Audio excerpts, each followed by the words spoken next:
नमस्कार बच्चों, शुभ दोपहर। हमने पहले दिन और दूसरे दिन हिंदी भाषा के स्वर और व्यंजनों को पढ़ा। मैंने जैसे जैसे आपको स्वर पढ़ाए वैसे वैसे आपने मेरे साथ बोले हैं ना। ध्यान से याद रखिएगा, जब जब मैं आपको अक्षर बताऊंगी या फिर हमारे फलक पर लिखूंगी तो आपका पूरा ध्यान मेरी तरफ हो और आप अपने मेरे साथ उन अक्षरों का उच्चारण करें। तो अभी स्वर के साथ साथ दूसरे दिन मैंने आप लोगों को व्यंजन सिखाए और आपने मेरे साथ कहे, और दोनों ही दिन हमने स्वर और व्यंजनों के दो अच्छे गाने सुने। उन गानों को अगर वापस से आपको सुनना है तो वापस से आप उस वीडियो को खोल कर देख सकते हो। अभी व्यंजनों के साथ आई हुई मात्राओं को देखकर फिर उन्हें कैसे पढ़ना है और उनसे शब्द कैसे बनाने हैं और शब्द बनाते समय उनके अर्थों की ओर किस प्रकार से ध्यान देना है, इन बातों को गहराई से जानना आवश्यक होता है, तभी आप शुद्ध हिंदी भाषा को सीख पाएंगे। तो चलिए अभी हम चलते हैं मात्राओं की ओर। अभी यहाँ पर सभी मैंने स्वर लिखे हुए हैं। अभी आप देख सकते हैं यहाँ पर मैंने 13 का स्वर फलक पर लिखे हुए हैं, ठीक है। और इन स्वरों को हमें मात्रा लिखने के लिए, मतलब क्या, स्वर चिन्ह लिखने के लिए उसका चिन्ह कौन सा है उसकी तरफ ध्यान देना है। कई दिन ऐसा होता है जब हम शब्द बोलते हैं, जैसे चिड़िया, मैंने बोला चिड़िया, लेकिन अभी जब कौन सी मात्रा होगी, ई की सही है, लेकिन ई की मात्रा देते हुए कौन सी ई की मात्रा देंगे आप, पहली देंगे या दूसरी देंगे, इस बात पर आप दुविधा में पड़ेंगे, सही है ना। तो इसीलिए जब हम स्वर देखेंगे, मात्रा सीखेंगे तो उन मात्राओं को ध्यान से सुनना चाहिए। आपने सुना, शुद्ध उच्चारण के साथ उस ध्वनि को शुद्ध सुनना भी उतना ही आवश्यक होता है, ताकि वही सुनी हुई बात आप अपनी लिखावट में अच्छी तरह से जाहिर कर पाएं। ठीक है, तो चलिए चलते हैं पहले स्वर की ओर। यहाँ पर मैंने लिखा है अ, ठीक है, मैंने कौन सा स्वर लिखा है अ, और हमने इस भाषा को सीखते हुए सुना है, देखा है, लेकिन बहुत ही अच्छी बात यह है कि इस अक्षर के बिना, इस स्वर के बिना कोई व्यंजन नहीं बोला जाता। मतलब क्या, क से लेकर य तक और फिर वापस नुक्ता वाला न, ड और नुक्ता वाला ढ, ये जो 39 व्यंजन हमने पढ़े उन्हें कैसे पढ़ना है, ताकि उन अक्षरों में यह अ पहले से मिल चुका है। ये बात आपको ध्यान में रखनी है। इस स्वर की मात्रा नहीं होती। यह कौन सा स्वर है, अ स्वर है, और अ स्वर की मात्रा नहीं होती क्योंकि यह स्वर पहले ही सारे व्यंजनों में मिला हुआ है। ये बात ध्यान में रखिएगा, ठीक है। अभी मैं आपको लेकर चलती हूँ दूसरे स्वर की ओर। ये दूसरा स्वर कौन सा है, आ, और आ से आम बनता है। आ से आदमी कह सकते हो, आ से आम, आम के दो अर्थ हैं, एक फल है और एक साधारण व्यक्ति, आमदार, साधारणदार। ऐसे बहुत सारे नए नए शब्द आप लोगों को सुनने के लिए मिलेंगे, ठीक है। तो ये जो आ है, इस आ की मात्रा देखिए, हाँ यहाँ पर मैंने लिख दिया है, और आपने पिछले साल इस मात्रा के बहुत सारे शब्द लिखे हुए हैं और आपको अच्छे से पढ़ना भी आता होगा, ठीक है। अभी यह देखते हुए आपको क्या लग रहा है, यह टी जैसा लिखा है, लेकिन टी इतना बड़ा होता है क्या, नहीं, यानी क्या है, यह अंग्रेजी का आपका टी नहीं है, यह आ की मात्रा है। ध्यान देना है, जब आप इसको हिंदी में पढ़ोगे तो इसको आ की मात्रा ही कहना है। ग को आ की मात्रा, ख को आ की मात्रा, घ को आ की मात्रा, या फिर क जोड़ आ की मात्रा। आप जोड़ भी कह सकते हो, मिलाकर भी कह सकते हो, जिस शब्द को आपको आसानी हो उसी शब्द का प्रयोग आपको करना है। ये बात आपको ध्यान में रखनी है। तो इस चिन्ह को आपको ध्यान में रखना है। यह कौन सी मात्रा है, आ की मात्रा। जब हम सारी मात्राओं को पढ़ लेंगे तब हम जाएंगे हमारे शब्दों की ओर, ठीक है। अभी ये बात कौन सी है, ये आ की मात्रा, इसको ऐसे ही नहीं लिखा जाता, इसके साथ में की मात्रा लिखा जाता है, ठीक है। और यहाँ पर जो चिन्ह दिया गया है, इस चिन्ह को यहाँ उद्धरण चिन्ह भी दिया जाता है, यानी क्या, आप इसको इंग्लिश में इन्वर्टेड कॉमा कहते हैं। जब यह चिन्ह इसको दिया जाएगा मतलब ये विशेष हो गया। विशेष मतलब क्या, खास, आप अपने घर वालों के खास बच्चे हो, जब आपकी बारी आती है तो आपके माता पिता आपकी साइड लेकर यानी आपके बाजू में खड़े रहकर किसी के साथ भी झगड़ सकते हैं आपके लिए। मतलब क्या, आप खास हो, आप ही की तरफ आपको ध्यान दिया जाता है। घर में आपका जन्मदिन हो, आपका कोई कार्यक्रम घर में करना है, जैसे कि जन्मदिन का होता है, या फिर आपको कोई चीज लाकर देनी है, पहले आपको पूछा जाता है। मतलब आपके माता पिता के लिए आप खास हो, समझ में आया? तो आप जैसे खास हो वैसे ही यह आपकी मात्रा भी बहुत खास है, क्योंकि यह जब व्यंजनों में मिलेगी तब उस व्यंजन का पूरी तरह से उच्चारण ही बदल जाएगा। इसीलिए यह चिन्ह उद्धरण चिन्ह में लिखा हुआ है। ठीक है, तो ये है आपकी मात्रा। अभी चलते हैं दूसरे स्वर पे। यह स्वर कौन सा है? ई। बोलो मेरे साथ, ई। ई से इमारत। ठीक है, तो इस चिन्ह को और इस चिन्ह को एक साथ लिखती हूँ ताकि आप जब इस चिन्ह को दो तब आप दुविधा में ना पड़ो, यानी असमंजस में ना पड़ो। मतलब क्या, कंफ्यूज नहीं होंगे। ठीक है, तो यह जो है सामने लिखती हूँ, आप पूरा ध्यान यहाँ पर कलेक्ट कर देना।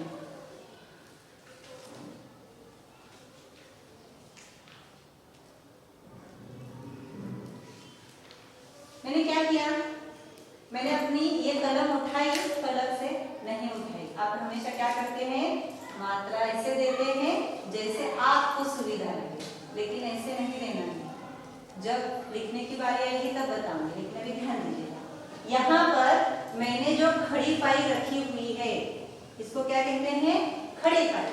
खड़ी पाई के साथ ऊपर जो टोपी लगी हुई है, वह टोपी आपकी दाईं तरफ जानी चाहिए। यानी क्या है, आपका ये लेफ्ट हैंड है, यहाँ पर देख रही हूँ, आपका पूरा ध्यान मेरी तरफ है, मतलब आपका ये वाला हाथ कौन सा है? लेफ्ट हैंड ना। इसको बायां हाथ हिंदी में कहते हो, इसको क्या? दायां।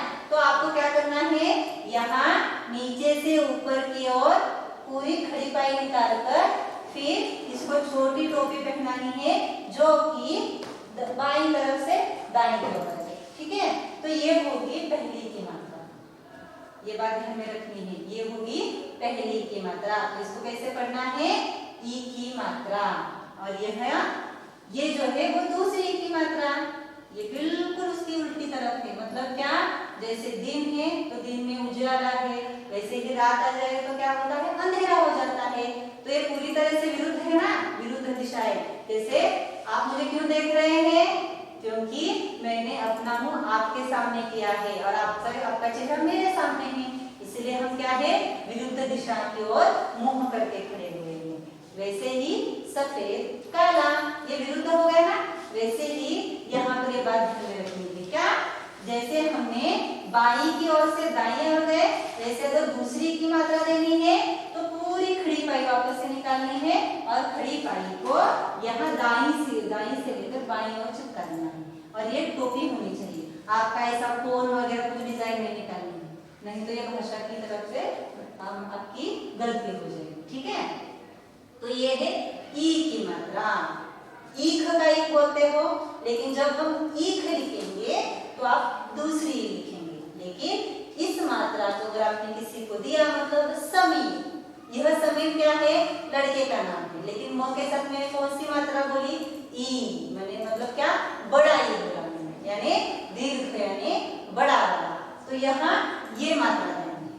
ठीक है, तो इस बात को आपको ध्यान में रखना है। मैं जितनी भी सारी बातें बता रही हूँ सिर्फ सुननी है और सिर्फ आपको देखना है। आपकी किताब, आपकी नोटबुक, आपकी पेंसिल जो कोई है ना, वो चीज वहीं पर रखिएगा। उसके साथ बिल्कुल नहीं खेलना है, ना उसके ओर ध्यान देना है, क्योंकि यहाँ पर आपने इन चीजों को देखा नहीं, सुना नहीं, तो सहज जाते जाते हुए आपके लिखावट में गलतियां हो जाएंगी। ठीक है, चलिए दूसरे स्वर की ओर चलते हैं। ऊ से उल्लू। आते हैं ना, मुझसे एलकेजी से सीख रहे हो तो मुझसे बेहतर पढ़ना जानते हो। तो इस स्वर का चिन्ह कौन सा है? क्या किया मैंने? ये पूछ है किसी की? बिल्कुल नहीं है। और मैंने जिस प्रकार से यह मात्रा बनाई वो बहुत जरूरी है। यहाँ से गांठ बनाते हुए वापस में बाईं तरफ आई। आप क्या करते हो? उल्टा लिखते हो। कई बच्चे तो मैंने देखे जो ऐसे लिखकर उसको ऐसे पूछ लगाते हैं। ये भी गलत है और ये भी गलत है। आपको यहीं से यहाँ पर आना है, ये लिखावट का सही तरीका है। ठीक है, तो यह है पहली ऊ की मात्रा, यानी आप उसको छोटी ऊ बोलते हो। ठीक है, यह ऊ की मात्रा, उल्लू का ऊ कहते हुए कहेंगे, लेकिन जब मात्रा आएगी तो सिर्फ ऊ की मात्रा होगी। ठीक है, उल्लू की ऊ की मात्रा नहीं होता, ऊ की मात्रा कहेंगे। ठीक है, आगे का स्वर कौन सा है? हाँ, चलिए अभी ये है ऊ, ये ऊ हो गया, ये ऊ, ऊ से ऊन बोलते हैं, ऊ से उल्लू, यानी ऊ छोटा है। अभी ऊन, हाँ, ऊन मतलब क्या? आप मराठी का ऊन मतलब होगा, ऊन मतलब उल। आप स्वेटर पहना हुए हैं ना, ये भी बारिश हो रही है, ठंड हो रही है, ठंड है ना थोड़ी सी, जब हमें ठंडी लगती है तो हम क्या करते हैं, गर्म कपड़े पहनते हैं। और ज्यादातर जो गर्म कपड़े होते हैं वो ऊन से बनते हैं, मतलब क्या, किससे बनते हैं? उल से बनते हैं। तो उल को हिंदी में ऊन कहते हैं। तो यह जो ऊ है उसकी मात्रा कौन सी है? अभी मेरी लिखावट की तरफ आपको ध्यान देना है। यहाँ से इधर से आते हुए इस गांठ को नीचे की ओर लेकर जाना है। इन अक्षरों को, इन स्वर चिन्हों को जब हम अक्षरों को देंगे तब इसमें जो होती है बारीकियां मैं आपको बता दी जाऊंगी। ठीक है, तो ये है दूसरी ऊ की मात्रा, बड़ी ऊ की मात्रा। आगे आएंगे री, इसको किसी ने रू पढ़ा? नहीं पढ़ना है, इसको री ही पढ़ना है। क्या पढ़ना है? री। और जब ये मात्रा बनेगी तब होगी री की मात्रा। बोलो मेरे साथ, री की मात्रा, री, री की मात्रा, रू की नहीं बोले, री की मात्रा। ठीक है, तो ये री की मात्रा जो है ये ऐसे सी की जैसे होती है, और ये हमेशा अक्षरों की खड़ी पाई के सबसे निचले वाले हिस्से में दी जाती है। ठीक है, खड़ी पाई मतलब क्या? ये हमारा डंडा, जिस अक्षरों को यह होगा उसके नीचे की ओर इसको चिपका देना है। तो ये मात्राएं लिखते हुए आपको बारीकियों पर ध्यान देना है। तो यह क्या है? री की मात्रा। ठीक है, री की मात्रा। आपको कुछ लिखना नहीं है, इसलिए मैंने यहाँ पर सामने कुछ नहीं लिखा हुआ। जब मैं लिख कर दूंगी ना तब मेरे साथ लिखना। अभी चलेंगे अगले अक्षर की ओर, अगले स्वर की ओर। यह क्या है? ए, ए से एड़ी, ए से एड़ी। यहाँ जिस अक्षर पर यह शिरोरेखा होगी, शिरोरेखा के ऊपरी हिस्से में तिरछी रेखा खींचनी है, तब बन जाएगी यह एक की मात्रा। क्या बन जाएगी? एक की मात्रा। हाँ, और जब शिरोरेखा पर एक साथ जुड़ी हुई दो रेखाएं होंगी तो यह होगी ऐ की मात्रा। क्या होगी? ऐ की मात्रा। एक की मात्रा, ऐ की मात्रा। यह बात ध्यान में रखनी है। ठीक है, जब हम ए की मात्रा कहते हैं, ए का ए और ऐ का दो, ये बात ध्यान में रखनी। ए का एक, ऐ का दो, ए का एक, ऐ का दो, मतलब क्या? शिरोरेखा पर दो रेखाएं खींचने, वो भी तिरछी। ठीक है, तो ऐ की मात्रा। अभी ओ, ओ को कैसे लेना है? ये शिरोरेखा है, शिरोरेखा को पहले खड़ी पाई और खड़ी पाई के ऊपर एक तिरछी रेखा, तो ये बन जाएगी ओ की मात्रा। क्या बन जाएगी? ओ की मात्रा। ओ से ओखली, यह ओ का बना है, लेकिन जब हम इस मात्रा को देंगे तब अक्षरों का उच्चारण अलग से हो जाएगा। अभी अ से और, औ नहीं बोलना है, अ से और, अ से और, औरत नहीं होता है। औरत ऐसा कहते हैं, औषध, ये मराठी में कहते हैं, हिंदी में नहीं करना। अ से औरत, अ से औषधि। ठीक है, तो यहाँ शिरोरेखा पर वापस से खड़ी पाई और खड़ी पाई के ऊपर दो तिरछी रेखाएं, अ से औरत, अ से औरत, और इससे बनेगी औ की मात्रा, औ की मात्रा।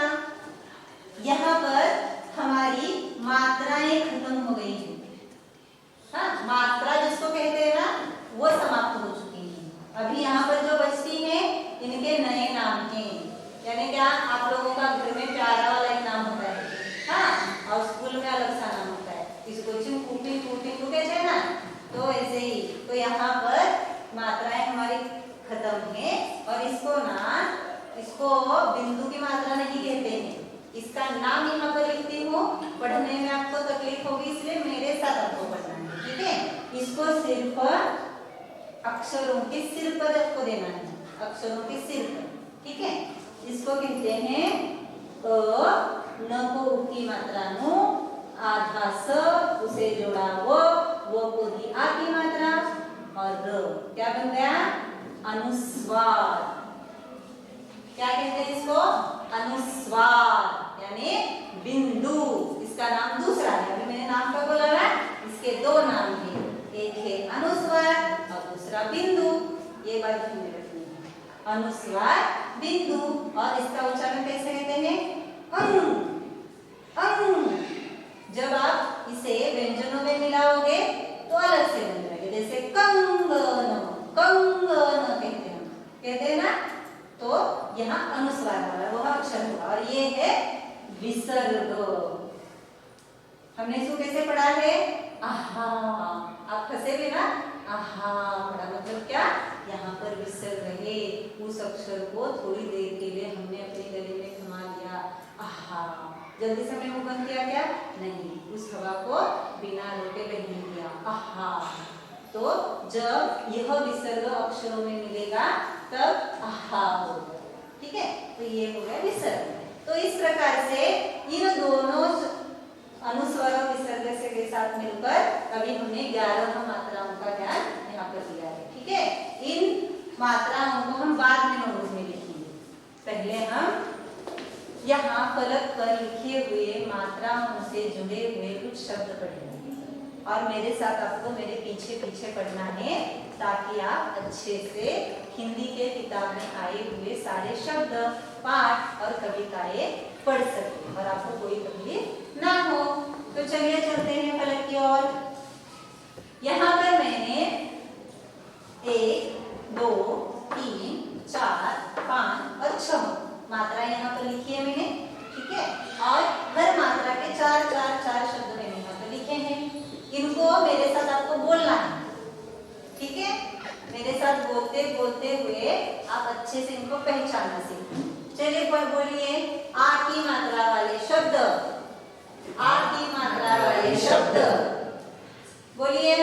आ की मात्रा वाले शब्द, हाथ, हाथ, हाथ, हाथ, माला, माला, माला, माला, थाल, थाल, थाल, थाल, गाजर, गाजर, गाजर, गाजर। यहाँ जिसको मैं रेखांकित कर रही हूँ ये सारी आ की मात्रा है। क्या है? आ की मात्रा है।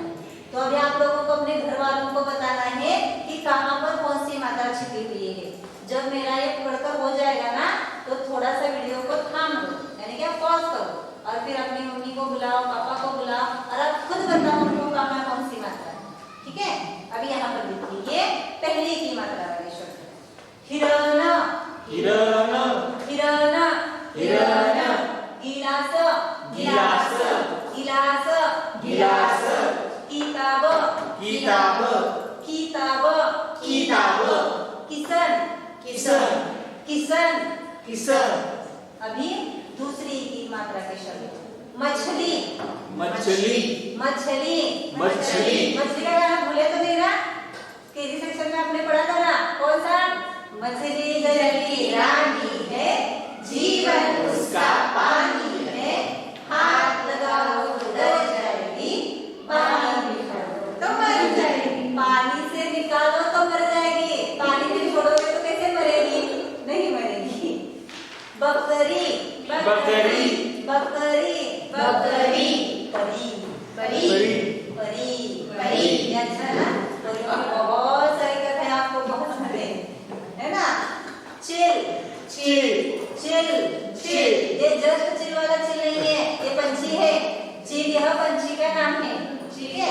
चिल, फूल, फूल, फूल की मात्रा के शब्द, फूल, फूल, साबुन, साबुन, साबुन, साबुन, गुलाब, गुलाब, चूल्हा, धनुष, धनुष, अभी दूसरे ऊ की मात्रा के शब्द, झूला, झूला, ये सही है, मैंने लिखा हुआ नहीं, सही है, मुझे गलत लगा। वेरी गुड, यानी आप होशियार हो। Thank you miss. ये यहाँ पर आएगा, मेरा ध्यान वही था। आप लोग यहाँ पर कहते हैं क्या, किसी को बताते हैं क्या? आपका ध्यान यहाँ पर भी जाना जरूरी है। सूरज,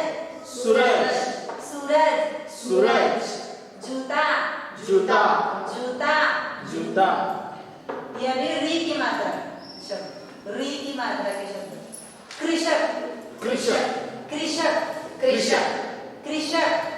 कृषक यानी फार्मर, उसको आप शेतकरी कहते हैं मराठी में, हाँ फार्मर।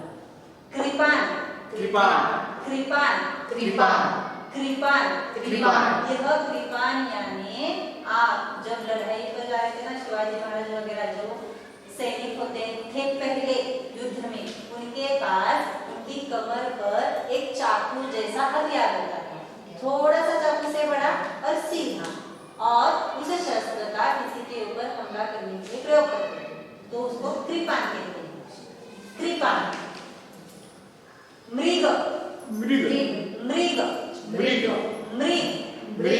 अभी ये मृग और ये हिरण, ये क्या है? सिनोनिम्स, मतलब क्या? समानार्थी शब्द। मृग यानी हिरण, हिरण यानी मृग। दृढ़ यहाँ पर क्या है? कठिन, ठीक है, निश्चित।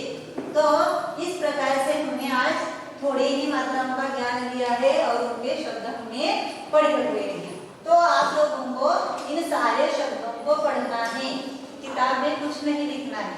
जब लिखने का काम होगा ना, मैं आपको कहूंगी, आप मेरे साथ लिखते हुए। तो अभी यहाँ पर मात्राओं का ज्ञान यहीं पर थोड़ा सा रोक देते हैं और चलते हैं हमारे गृहपाठ की। चलिए आइए, मैंने यहाँ पर आपके लिए एक छोटा सा गृहपाठ लिखकर रखा हुआ है। देखिए, मैं आपको पढ़ती हूँ, आपके लिए पढ़ती हूँ, ताकि आप कोई यहाँ पर असमंजस में ना आए। आ से लेकर ऊ तक हर एक मात्रा के 5 शब्द लिखने। आपको क्या करना है? अभी जो मैंने आपको मात्राएं बताई हैं, वहाँ पर शब्द दिए थे, तो आपकी पिछले साल की जो हिंदी की किताब है वह भी आप निकाल सकते हो, या फिर आपके घर में कोई हिंदी की दूसरी किताब है वह भी निकाल सकते हो, और उसमें से आपको ढूंढ कर आ की मात्रा के, ऊ की मात्रा के, ई की मात्रा के सारे शब्द सिर्फ 5 लिखने हैं। आ, ई और ऊ, इन 5 मात्राओं के 5 शब्द आपके बुक में लिखने हैं। और आपने किया हुआ होमवर्क मुझे मेरे नंबर पर भेज देना है, फिर मैं आपको चेक करके बताऊंगी कि आपने लिखे हुए सारे शब्द सही दिया है। तो आप लोग इसे पढ़ना सीखिए।